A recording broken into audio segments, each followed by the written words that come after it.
When I was younger, I played a game where I was given a number and sent into a crowd to find my partner who had the same number.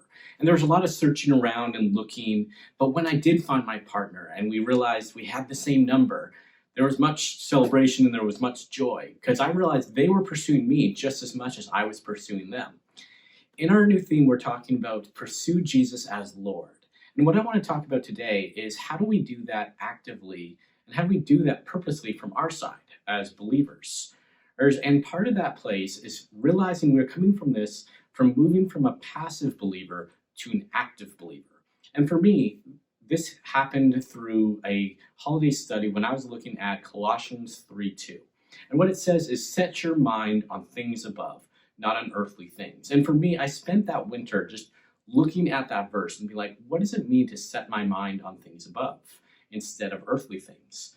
And what I realized in that time is it really just takes moving from passivity to activity, meaning that everywhere I go, every place I have is an opportunity to actively pursue God. I can actively pursue God in my workplace. I can actively pursue God in my marriage.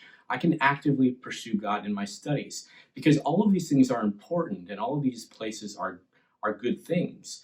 But they are places where we can use this to glorify God and pursue Him in whatever we do. In how we use our time, whether serving in the church or serving outside of the church, it is a place to glorify God and to actively pursue Him. Because you could easily fall into a passive place of just not doing anything or autopiloting life. But what God calls us to do is take an active stance in pursuing Him as Lord. And when I do this work, I realize that it's never time wasted. It's never a time when I think God isn't going to use this, because God always uses good time. And just like in the game, when I was pursuing my partner and looking for him, when I do find my partner, I realize he was doing the same thing with me.